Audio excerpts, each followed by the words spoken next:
And welcome to First and 10, another year of South Jersey High School football. Mark Narducci, Phil Anastasia. We're here from Chickie and Pete's in Marlton. The good people here from Chickie and Pete's having us at the show. Tonight we have quite an opening show.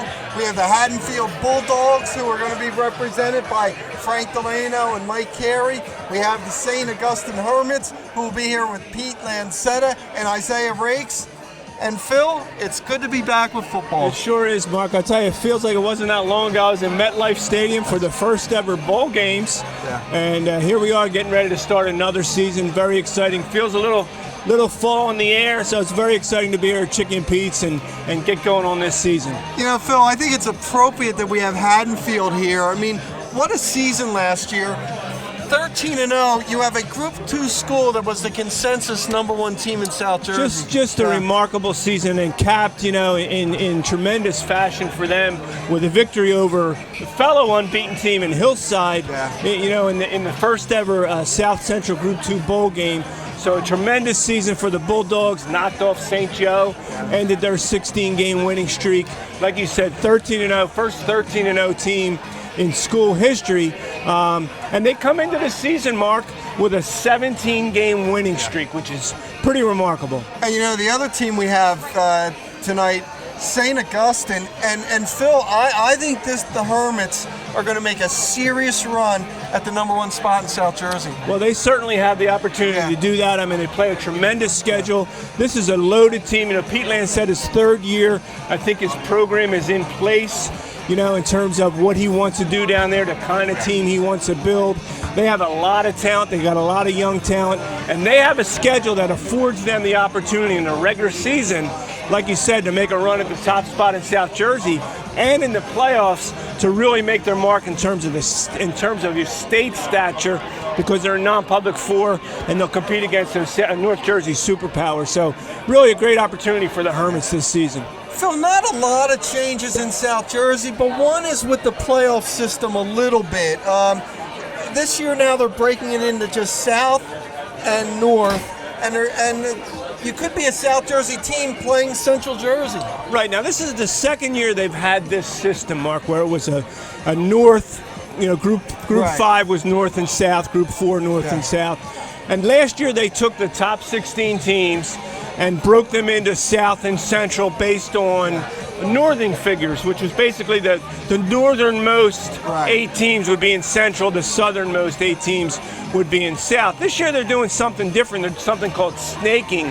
The #1 overall seed of the 16 teams will go to its traditional bracket. So if it's a Southern team, it would be in the South. If it's a Central team, it'll be in the Central. And then the rest of the seeds will be snaked in. 2 and 3 will go to the opposite bracket. 4 and 5 in the bracket with the #1 seed. 6 and 7 with the 2 and 3. So really, it's kind of hard to say where you're going to be. You could be an Atlantic City team, say, and be in the Central bracket. You could be a Sayreville team and be in the South bracket. So it's going to be interesting to see how it plays out. Yeah, I'm not a fan of that, Phil, because I always thought one of the real lures of the playoff was geography and playing the other teams from your area. I think this takes a little bit away from it, although as we've seen with constant change, people get used to it. People do get used to it. I think the coaches have pushed towards this. And I think, Mark, ultimately the plan here is to get people used to more regional competition, because the idea is now to step up to statewide competition. And I think that's coming. This is the second year of this 2-year project with the regional championship games. They were called the bowl games last year. I think what's coming next, if the state can get it pushed through, would be actual state championship games in public school football, which we've never had. Yeah, and that'll be in December, the vote on that. So Correct. It has to be voted on by the general membership. Needs to be a 2/3, majority. So it's hard to get through. There are still some people that are not comfortable with it, but the football coaches, by and large in the state, really want this to happen. Phil, as we get into talking about this season, I mean, we could say this every year in South Jersey. Great teams, great players. No lack of either. Not this year, Mark, that's for sure. I think there's going to be some great competition. And, you know, we were going through some of the top players. We really have some outstanding athletes in South Jersey this year going to some big-time colleges. So it's going to be a real exciting year from that standpoint. You know, Phil, Phil's put together some of the top players in South Jersey. And let's start talking about them. And one of the guys I think, believe it or not, is underrated among recruiters is Jada Byers of St. Joseph. You know, he's 5'7". People question his size. Rushed for 1729 yards. He scored 35 TDs last year. I think some 1A school is going to take a shot at him and be happy. I love Jada Byers. I love what he can do on a football field. I think if you are a college recruiter, you need to look at him creatively. I don't think you look at him as a traditional running back, give him the ball 25 times a game. I think he's a guy, you know, you want to get it, you want to throw him the ball 5 times a game, let him carry it from scrimmage 5 times a game, let him return kicks, let him return punts, let him throw the ball. He can throw the ball a little bit, put him in the slot. I think he's a real versatile guy, and I agree. I think he's going to be a terrific college player if he gets in the right system and he's used correctly, because he is a dynamite offensive player with real creativity, ability to change direction, jump cut, not tremendous straight line speed, just tremendous quickness. Yeah, I said 1A. I meant FBS, the new term for the old 1A. Another guy is a little bigger than Jada Byers, and that's Aaron Lewis of Williamstown, a guy who's headed to Michigan. You know, what's interesting, Mark, you talk about Jada Byers last year was the South Jersey Offensive Player of the Year as a junior. Yeah. Aaron Lewis was the South Jersey Defensive Player of the Year as a junior. He's a kid I loved, rangy, tall defensive lineman, tremendous motor, and like you said, a Michigan recruit, which tells you all you need to know about the caliber of athlete he is. And you know, Phil, to talk about the caliber of athletes, look at these commitments. Another one, Fidel Diggs of Woodrow Wilson, a 6'5", 225-pound defensive end who has just a great burst, and he's headed to Texas A&M. Texas A&M, you know, as a defensive lineman, and also a terrific tight end, can play some wide receiver. He's a great athlete. Helped Woodrow Wilson to the South Jersey Group 3 title last year, so he's another real top level recruit that we have in South Jersey. You know, we're going to talk to this young man later on, but Isaiah Rakes of St. Augustine, 6'2", 300. He's headed to Texas A&M. Phil, can you imagine Rakes and Diggs on the same defensive line? He may be the strongest player in South Jersey, Mark. This is a kid with tremendous physical ability. He's a great defensive lineman. He plays some tight end, and he can run the ball. He actually has nimble, good feet.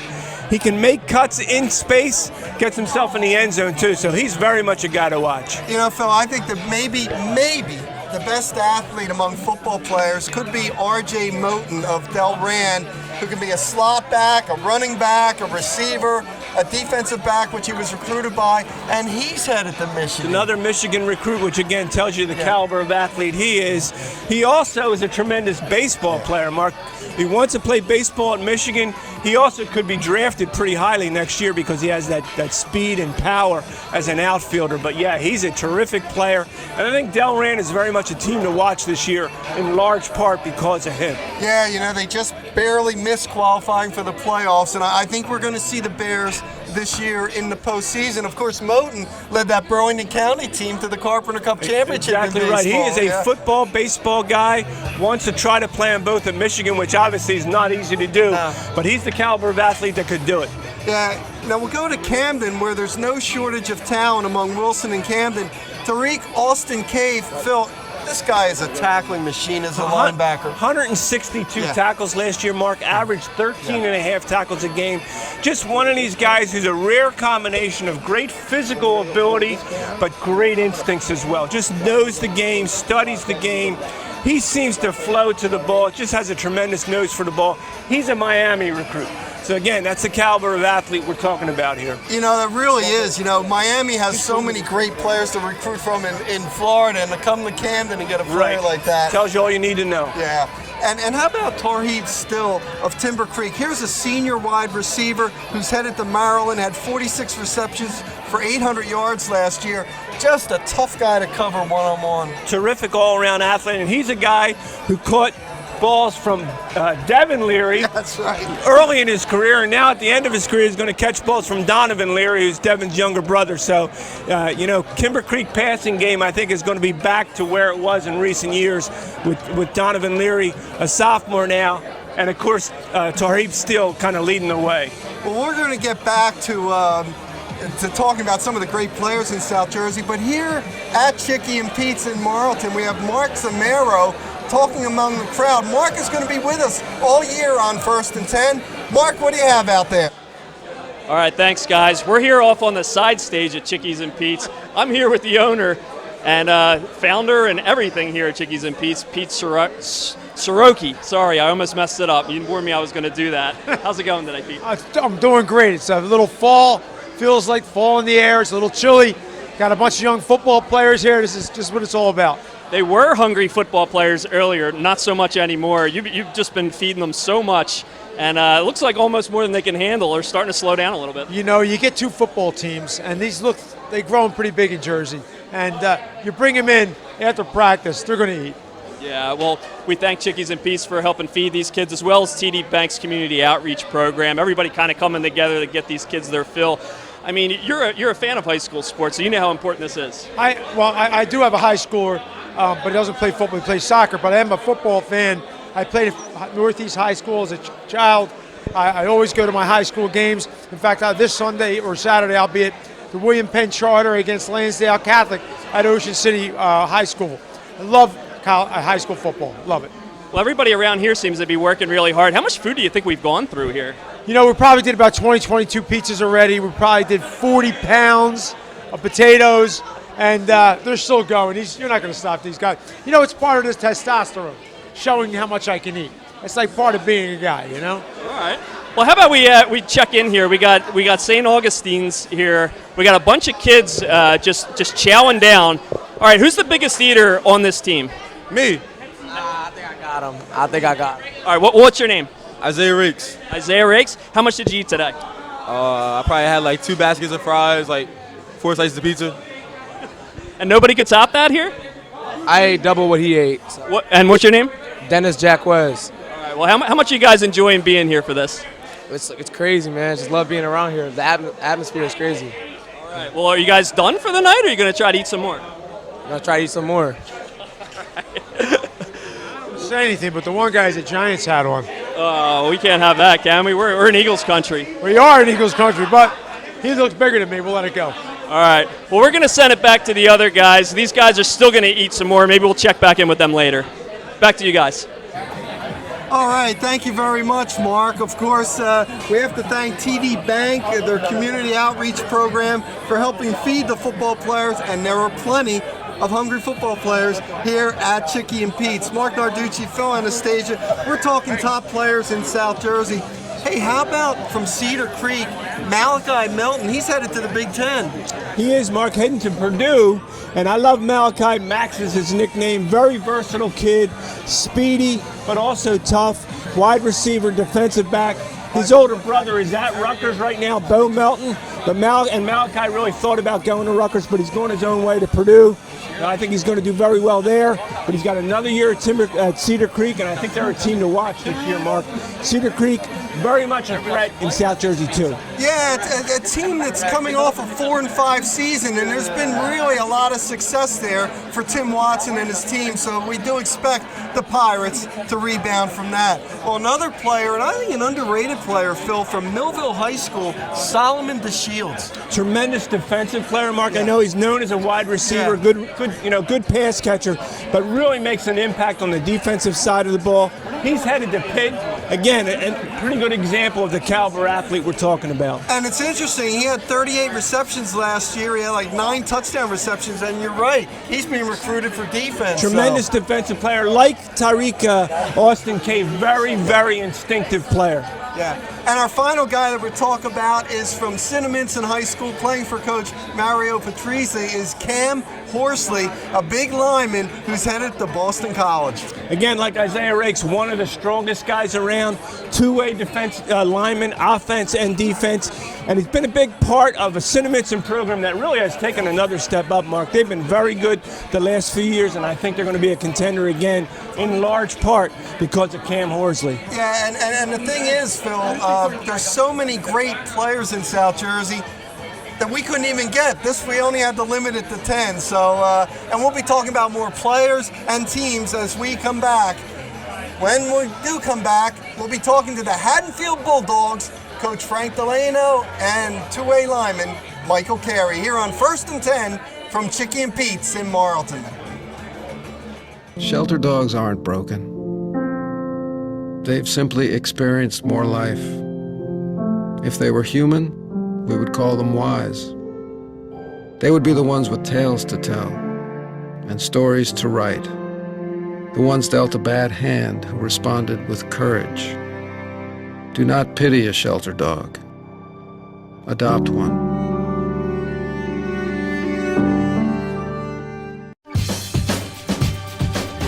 Say we've got grit, and we'll take it as a compliment. Because it's our uncommon drive, our spark within, that brings us together and sets us apart. We are temple made.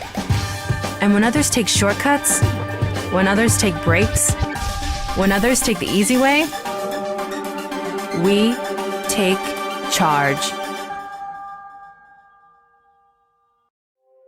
Add us on social media to watch bloopers, behind-the-scenes footage, previews, and more.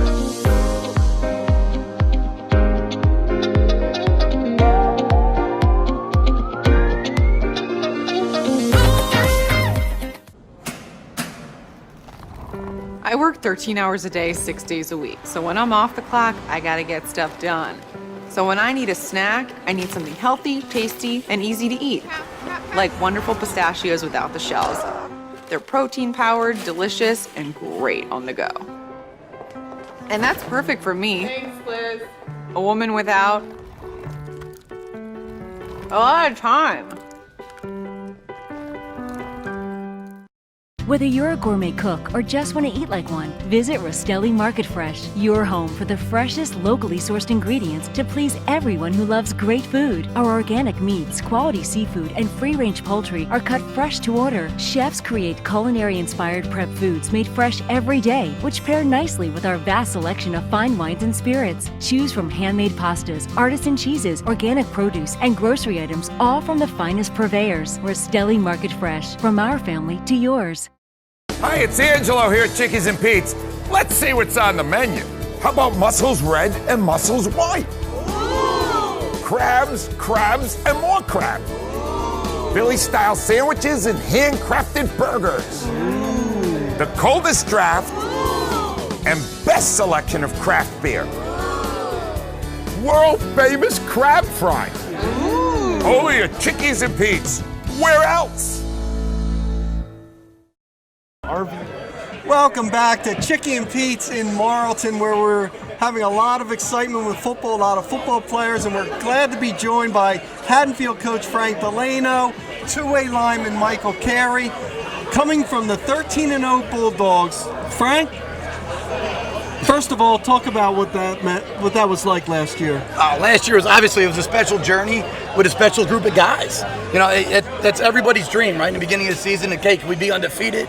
You know, can you win a game, right? In the preseason, you're nervous about all the little things that coaches worry about. But that was obviously a special group of kids. A special journey that ended up in, MetLife Stadium, which was you're playing in an NFL stadium and 82,000 seat, stadium and goalposted are this wide and the hashes are inside, so it's a little bit different. But again, it's a great group of kids, great journey, but that's done. And you got to shift the focus. But with guys like him, we're excited about what we got coming back. Well, tell us about Michael Carey. Now, he was a two-way lineman. He's been on your 2 championship teams. Tell us about a guy like him, senior. The show's not long enough, quite frankly. It's he's a dude, and you watch him last year in the big games. to watch the way his level of play rose. And he was on the opposite side of an all-state football player last year in Gabe Klaus. So I guess the alternative was to run at this guy. Well, it was a good alternative for us. And you watched as the stakes got higher, as each week got higher, you watched saw him grow. And now this year, you're watching him grow as a leader. This is a kid who's a total package, Academically, he's through the roof, 1,400 SAT, 100 plus GPA. I think he's a Patriot Ivy League football player. I'll pound the desk all day for that. But again, he is everything you want in a Haddonfield football player on and off the field. Mike, how much did the last 2 years kind of raise the confidence level of you guys going into this season? I know it's a new season, but a lot of you guys have experienced that. How much does that help you guys going into this season? Well, they've left a great tradition of success for us and a great model for us to follow, because we've seen what it looks like to go all the way, and it's a great thing. I will never forget that experience in my life, and I don't think any of us will, so that's what they left us. How much did you learn that it's not actually the games, but all the preparation going into the games that makes that possible? Well, the coaches have stressed that since I started playing, and it really showed through. When we had great practices, we had great games, and when we didn't have great practices, we had close games. That's how it went. Coach, you've graduated 21 seniors, but you have some pretty good players. Let's get a little scouting report. Let's on go. The Bulldogs. But as when you were at our practice, we said, listen, the faces are going to change, and we've been hit over the last 8 to 10 years with 18 to 20 seniors over the last decade. But the H doesn't. The expectations are going to remain high. They're going to stay the same. And as we're talking about last year and reminiscing is great. But if your focus and our focus as a football team is about defending a title, it's in the wrong spot. It's got to be worrying about getting better and coaching up this guy. And I got I'm very fortunate. It's not me. We have a tremendous coaching staff that's going to get the max out of whatever group that we have. And this group is extremely confident. We had a great, productive 2 weeks of camp where you saw the team camaraderie come together. And so if you want scouting reports, I think we have 2 really good running backs, Alex Kadar and Tommy Batson. I think they're both dynamic. They bring so many different things to the table. And you two have covered us long enough to know that we're always going to have ball distribution. There's never going to be that one sexy guy who's going to have 200 or 300 carries that are going to lead all South Jersey in carries, attempts, rushing yards. That's not the way it works. But we have a core group with him, with Nicky Denoya back. We have again, we just mentioned Alex, and the list kind of goes on. It's the time now for a guy like Kyle Garthwich who's going to get reps and meaningful minutes, and Johnny Maines and Caden Unlin, and at just different times, Stevie McLean and Liam, it's their turn. And they believe in the H, and they believe in the program. And again, Jack Narducci has had a phenomenal camp, him and Mark Labracito at the quarterback standpoint. At the end of the day, it's senior leadership. That's what we want, and that's, where Jack brings that senior leadership component. Guys believe in them, and, so we're excited. Both offensively, defensively, and also on specials. Mike, speaking of senior leadership, I know it was a great senior class last year, great senior class the year before that. But how excited are you guys as seniors to kind of establish your own identity this year? As this is our team, we're starting fresh, we're going to create our own identity this year. We've been looking forward to this since we were freshmen, and when I was a freshman, I never thought I would be part of that leadership. I was like a quiet kid coming from soccer to join the football team just because I had a friend that was doing it. But now we're ready for it. We're excited. That's what we talk about. We get done practice, we're in the locker room talking we gotta talk some guys up. They need to have a better day tomorrow, stuff like that. Well, you're a soccer player. What made you go to football? Oh, well, my grandpa, I always thought I was going to play because my grandpa, he played in the CFL and then he played for the Eagles. So football was part of my family, and then I was never allowed to until high school. But there was an 8th grade interest meeting. Coach told me about it. My friends told me that. I was like, I'll go in.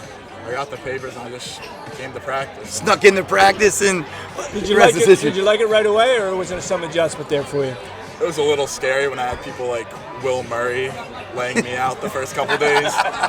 But looking back on it, I wouldn't change any of that because that's the best part of football. It made me tough too.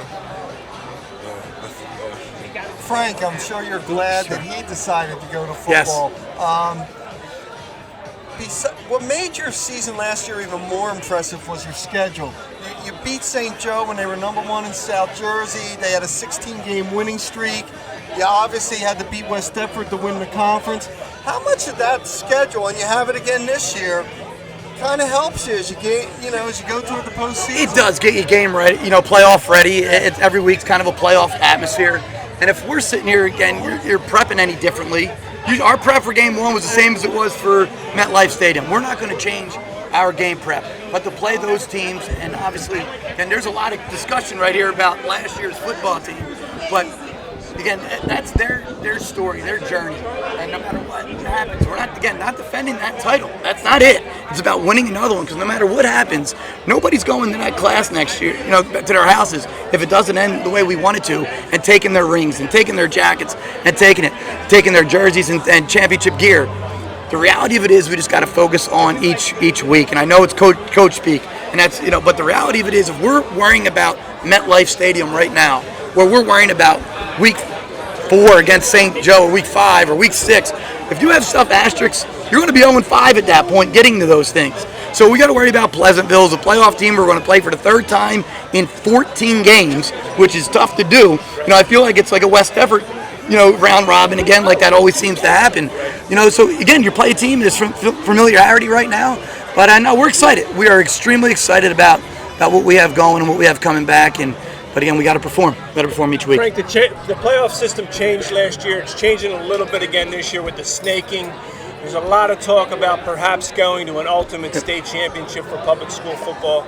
You're an old school guy. Correct. You love your Thanksgiving Day rivalry with Haddon Heights. What is your feeling about some of the changes that have happened and may be coming in the future in terms of public school football in New Jersey?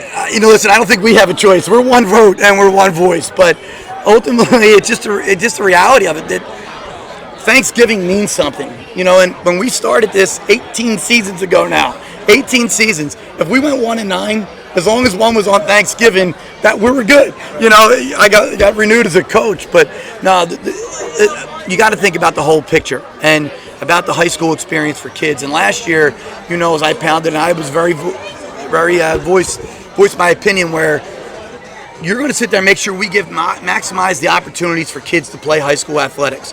The window is small, right? And last year when they technically proposed, we would have 7 games. Then you have your postseason, maybe 2 consolations. You got to ask yourself, are we making the game better for everybody?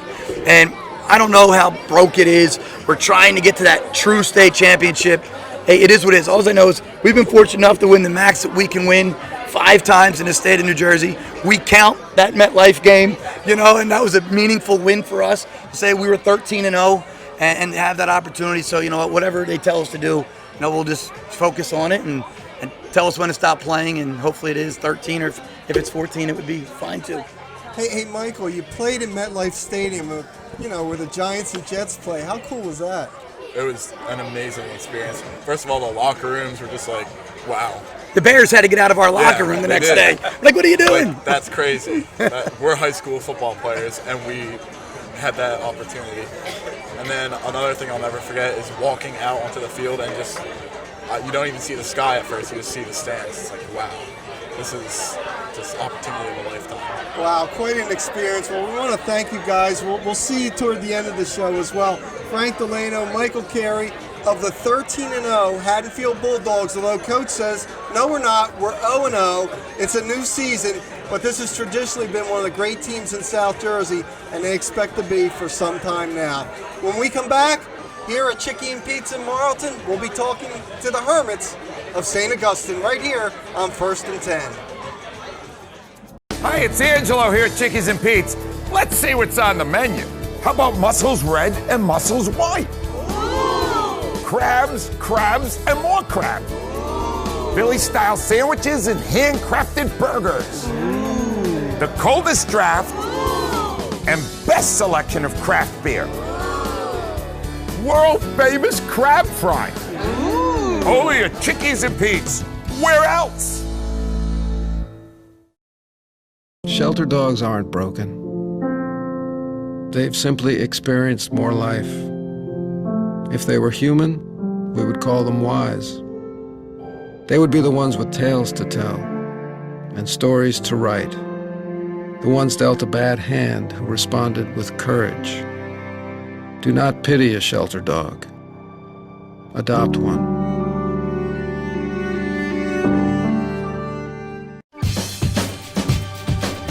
Say we've got grit, and we'll take it as a compliment. Because it's our uncommon drive, our spark within, that brings us together and sets us apart. We are temple made. And when others take shortcuts, when others take breaks, when others take the easy way, we take charge. Add us on social media to watch bloopers, behind-the-scenes footage, previews, and more.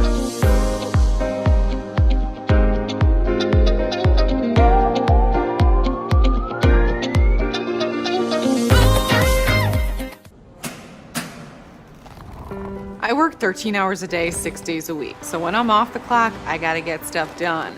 So when I need a snack, I need something healthy, tasty, and easy to eat. Like wonderful pistachios without the shells. They're protein-powered, delicious, and great on the go. And that's perfect for me. Thanks, Liz. A woman without a lot of time. Whether you're a gourmet cook or just want to eat like one, visit Rostelli Market Fresh, your home for the freshest, locally sourced ingredients to please everyone who loves great food. Our organic meats, quality seafood, and free-range poultry are cut fresh to order. Chefs create culinary-inspired prep foods made fresh every day, which pair nicely with our vast selection of fine wines and spirits. Choose from handmade pastas, artisan cheeses, organic produce, and grocery items, all from the finest purveyors. Rostelli Market Fresh, from our family to yours. Hi, it's Angelo here at Chickies and Pete's.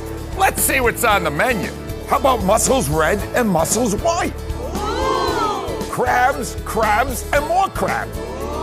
Philly-style sandwiches and handcrafted burgers. Ooh. The coldest draft and best selection of craft beer. World-famous crab frying. Only at Chickies and Pete's. Where else? Welcome back to Chickie and Pete's First and 10. Mark Narducci, Phil Anastasia. Now we're happy to have as our guests St. Augustine head coach Pete Lancetta and fullback defensive lineman Isaiah Rakes. Isaiah, you're going to Texas A&M. Congratulations, first of all. What made you choose the Aggies? Thank you very much. And I had felt a different vibe when I went on the campus, and I enjoyed meeting up with the coaching staff and the players, and enjoyed the atmosphere. I also went for the spring game, so it was a good time to see some of the fans and see the way that they compete out there. And you're playing in the SEC, that must be pretty good. How about the fact that Fidel Diggs of Woodrow Wilson, another great defensive lineman's going there? That should almost be outlawed, having you two guys on the defensive line. Definitely. We work out all the time. We always compete against each other, so we'll be there doing the same thing. Hey, Coach, what about this guy? We know about him as a lineman, but you used him a lot as a fullback, and you might even use him even more this year. Yeah, I promised him a shot. I never told him, he'd be in the backfield. But first year, actually, my first year, was his first year too as a sophomore, and we needed him at guard. And I know he wasn't very happy about it, but he did it, and he did a great job too. And then we ended up using him in the backfield a little bit. I'm not going to lie. At first, I thought, well, he's just one of these big bowling balls. He's going to, kind of plod his way down. But he got better and better. He's got a tremendous work ethic. No matter what. He's a great leader in many respects, but especially his work ethic. And so he worked real hard, got faster, and he actually looks like a running back coming through. I stand on the other side. I like to think I was pretty tough. I wouldn't want to get in front of him. And when you look at some of the film, when he gets in the open field, there's a lot of guys like tripping and coming up a little, which I don't blame him. He's a load coming through there, but he does. Now he moves well. Better and better each year. He's gotten better, and that's why he's going to Texas A&M. Isaiah, obviously you're known as a defensive player, but how much do you enjoy those opportunities when you get to carry the ball? Playing offense is definitely very fun, and I enjoy it a lot. Are you looking forward to it again this year? You seem to have a knack for getting in the end zone. How special is that for you? That's one of the best parts of the game of football, so I like that a lot as well. Getting to play offense is like a special opportunity, so I enjoy every moment of it because it won't last that long. Are you going to tell the A&M coaches, hey, short yardage, I'm available? I've been making jokes about it for a while, but I didn't think it's not going to happen.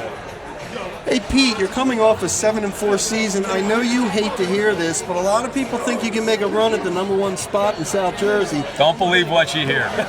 Well, first of all, tell us about your quarterback situation. That was one of the unknown questions coming into the season. Yeah, we knew we were going to be very inexperienced having the graduation of Chris Allen. So we have 3 sophomores who were competing, a senior, and so we were going to just let it play out, And so we had all summer with the 7-on-7s. We were in a league, and our workouts ourselves, and you start to get it, but you really don't know until you go live. So in practice, and then with the different scrimmages and whatnot.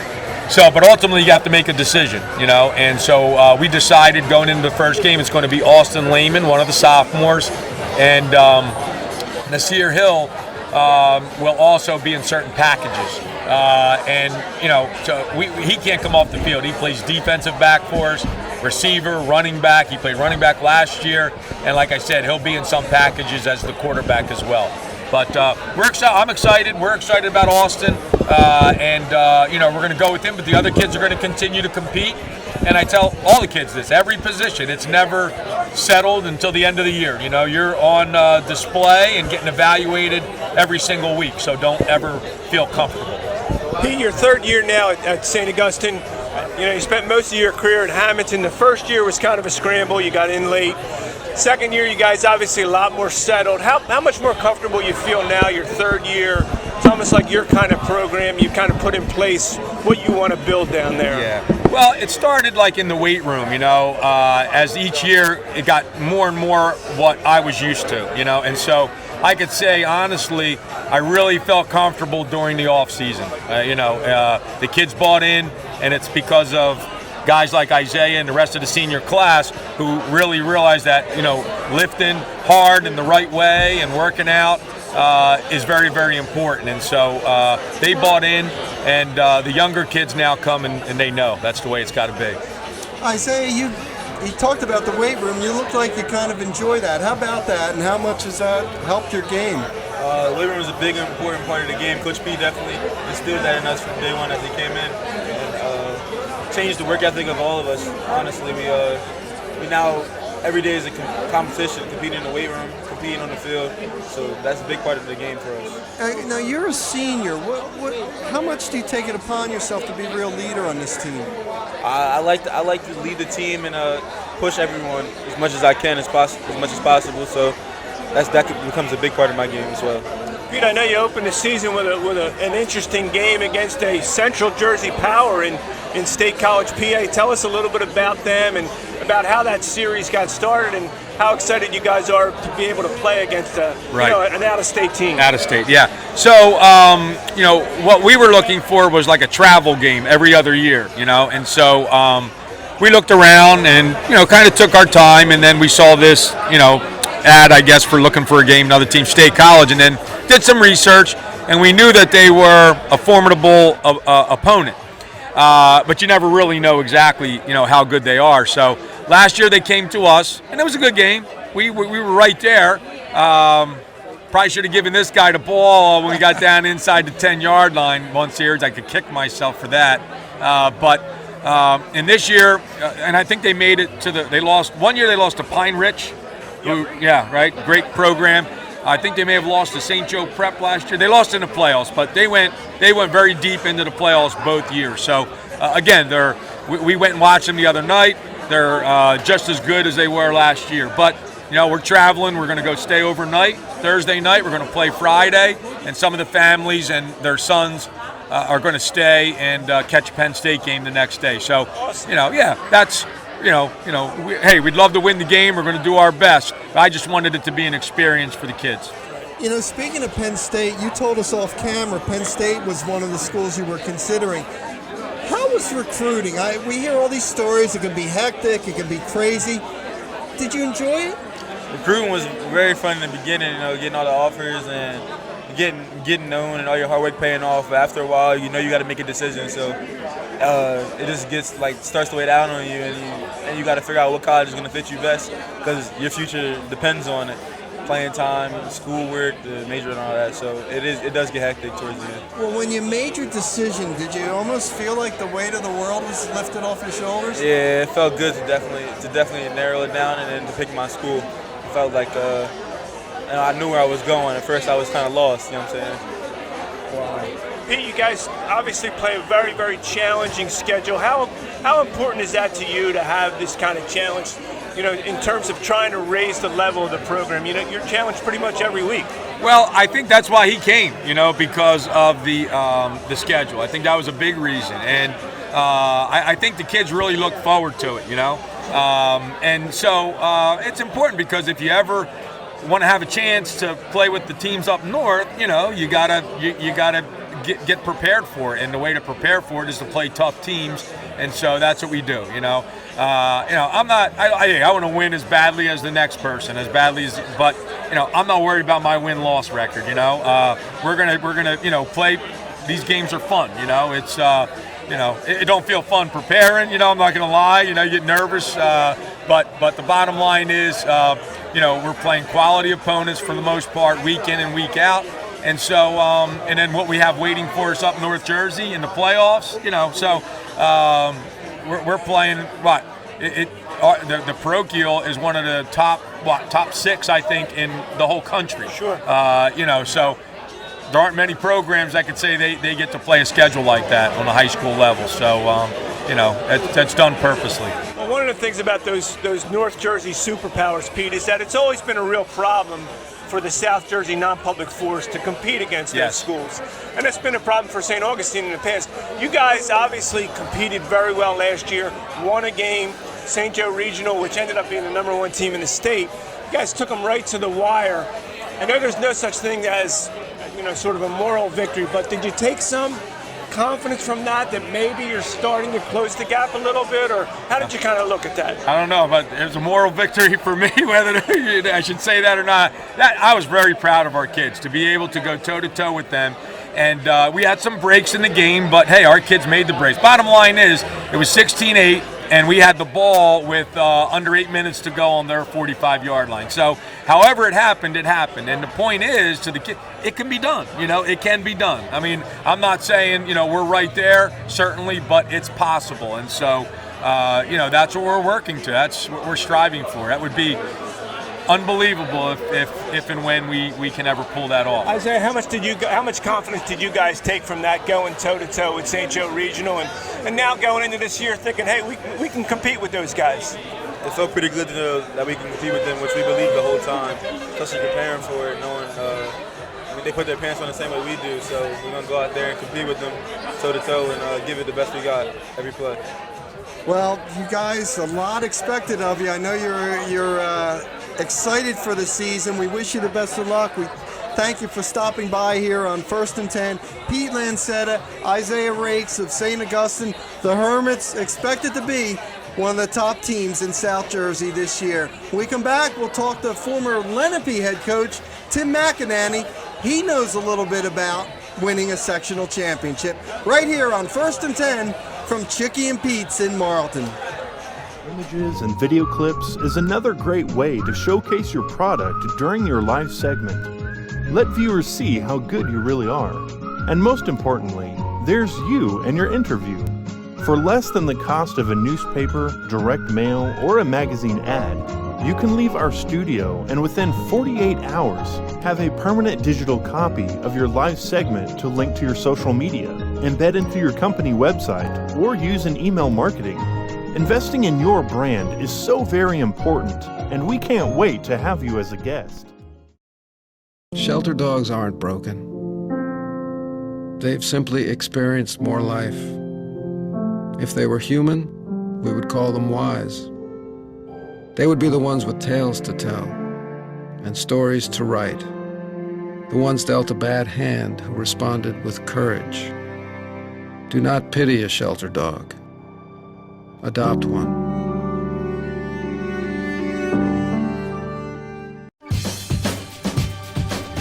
Say we've got grit, and we'll take it as a compliment. Because it's our uncommon drive, our spark within, that brings us together and sets us apart. We are Temple made. And when others take shortcuts, when others take breaks, when others take the easy way, we take charge. Add us on social media to watch bloopers, behind-the-scenes footage, previews, and more.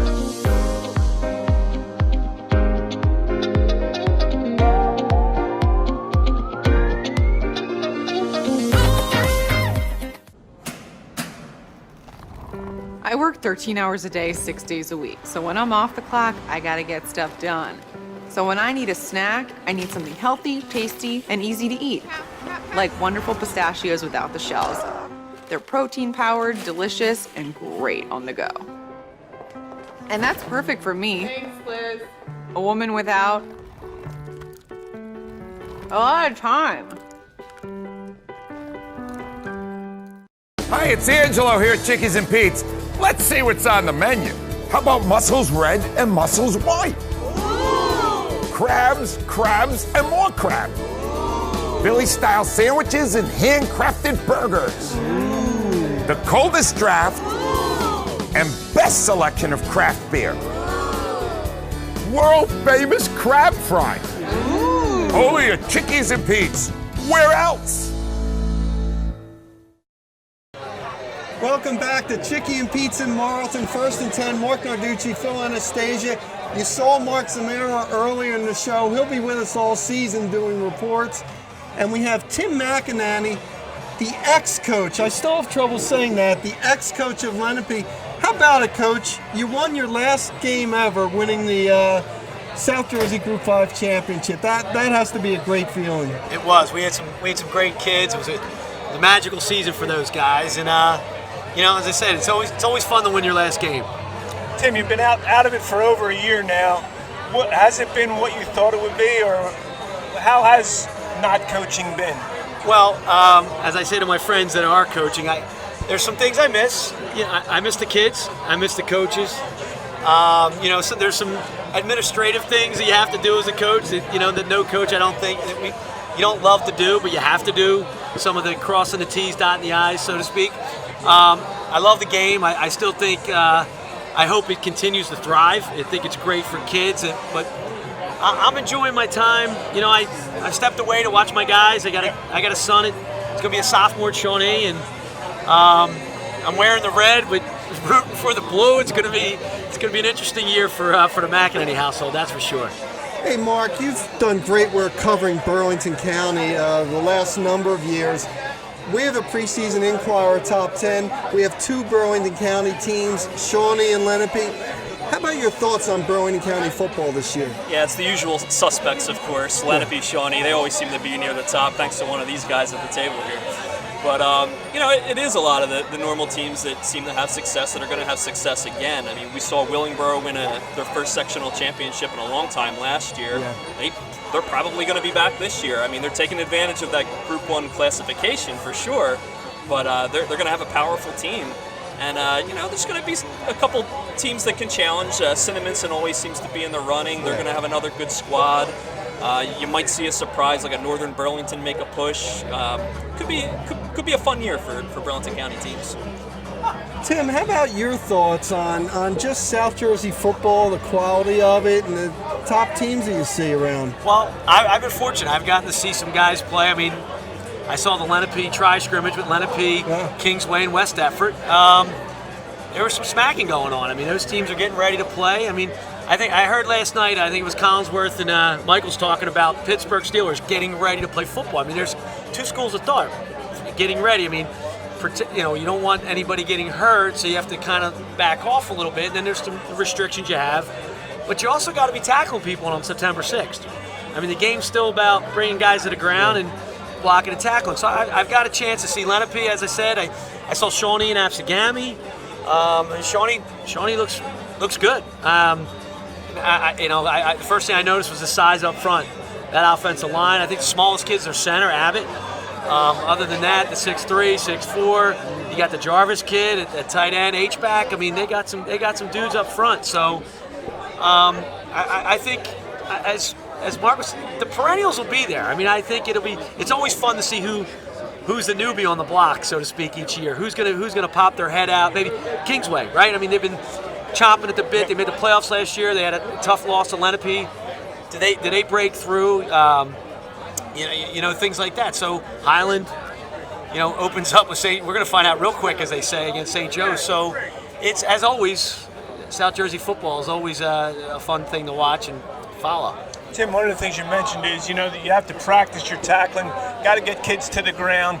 I know you're not involved anymore, but one of the big changes this year is the state is only allowing contact 15 minutes a week. Yes.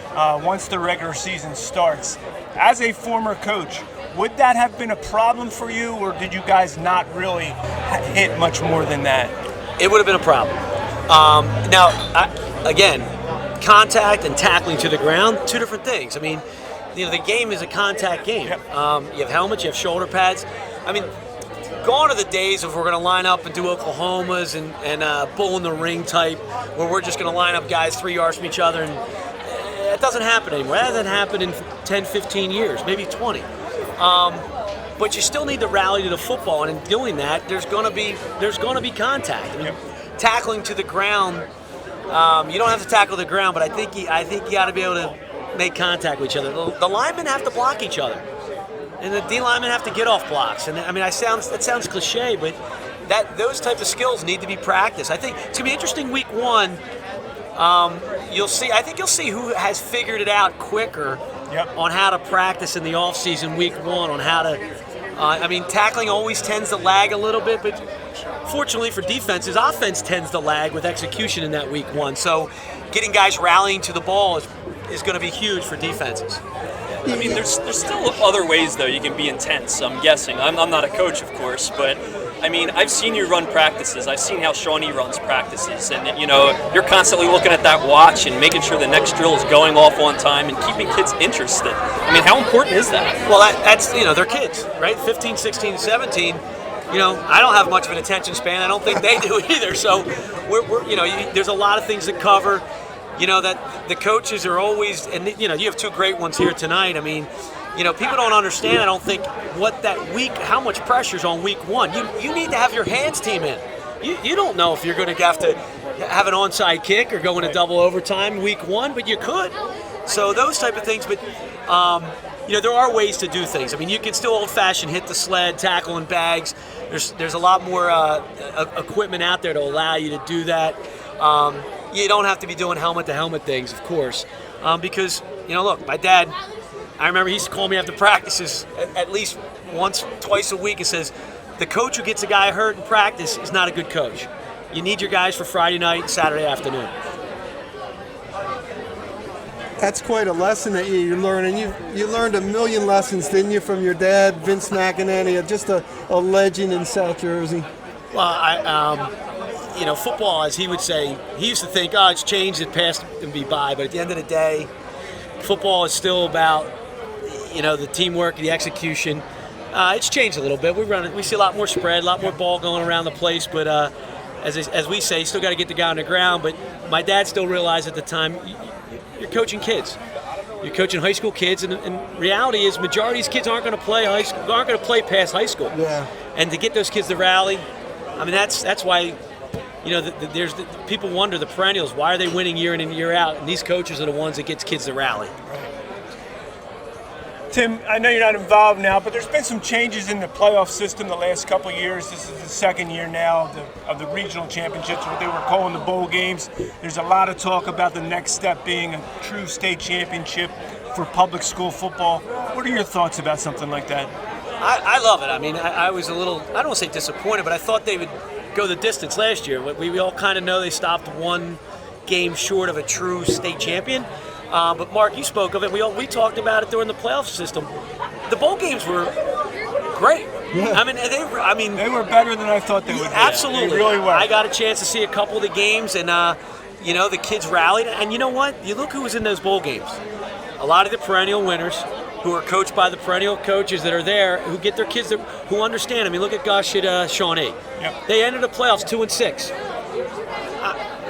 And I mean, you can say, hey, it's a whole new season, it's a brand new start, et cetera, et cetera. But to get your kids to go 2-6 and open up that next week and win a playoff game, and then win another playoff game, and then win the South Jersey final, that's what coaching's about. You know, we talked about two of the Burlington County teams Mark did, Lenape and Shawnee in the top 10. The Inquirer preseason top 10. It all begins with St. Joe of Hamilton.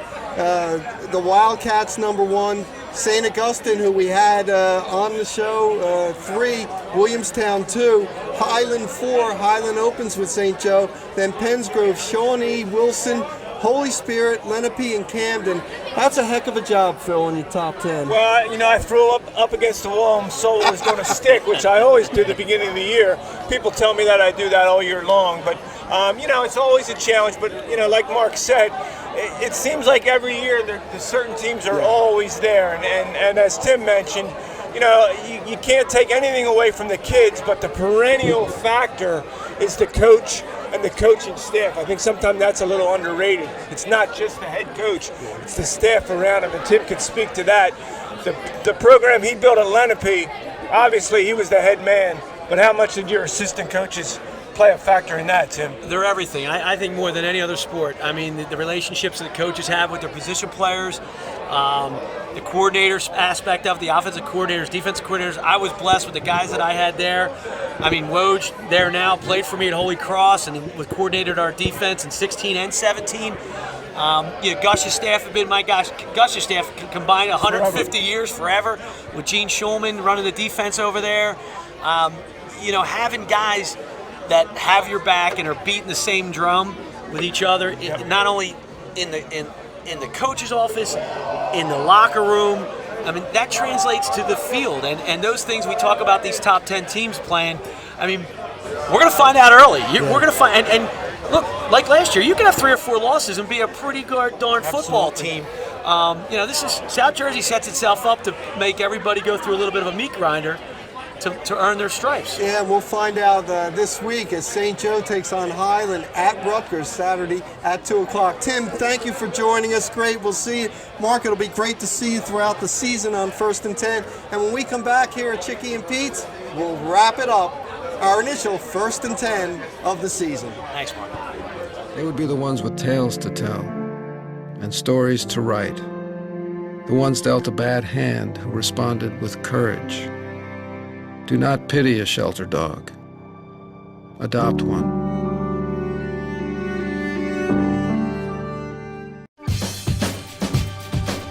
Say we've got grit, and we'll take it as a compliment. Because it's our uncommon drive, our spark within, that brings us together and sets us apart. We are temple made. And when others take shortcuts, when others take breaks, when others take the easy way, we take charge. Hi, it's Angelo here at Chickies and Pete's. Let's see what's on the menu. How about mussels red and mussels white? Ooh. Crabs, and more crab. Philly-style sandwiches and handcrafted burgers. Ooh. The coldest draft and best selection of craft beer. World-famous crab fry. Ooh. Only at Chickies and Pete's. Where else? Well, welcome back here. We're here. Yo, start it up. Let's go. Enthusiastic football players. St. Augustine, Haddonfield. We've been thrilled to have them come here. Coach, we have to say this. Good luck to this season. It's great to have you and the players here. Oh, no, we're fired up about it. But we just want to know what you guys. It's like Lee Corso. Who's got the mascot head? What are you guys thinking? We're gonna throw it back at you. But no, thanks for having us. This is awesome. Obviously, you know, I think Coach Lance said it. He's been through it many times too. Every time it's time of year, it's fun. It's exciting. But again, we're a product of our staffs and our team and generations before us too. This is obviously you talked a lot about.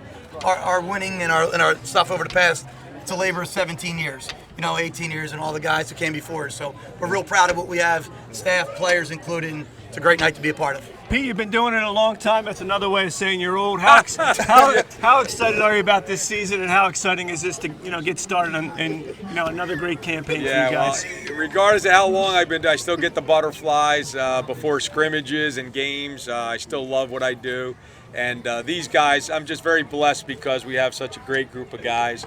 I don't know that I tell them enough, but I love all of them, and we have great families. They come from great families. St. Augustine Prep, it's a great place to be, and I have a wonderful staff. So it's just, it's a lot of fun. I'm having a lot of fun, and it in large part due to the work ethic that these guys have here. So I feel truly blessed, and I want to wish Coach and Haddonfield the best of luck this year as well. Do a great job there. They're in it year in and year out, so I'm sure they'll be there again this year. Well,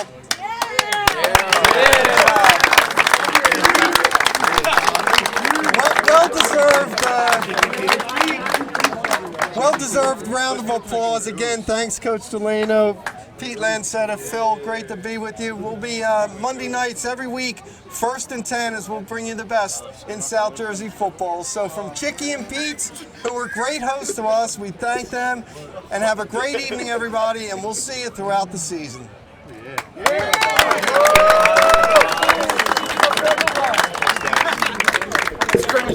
Thank you, man. Thanks a lot, guys. Increasing your personal and company's brand awareness. But what is your brand?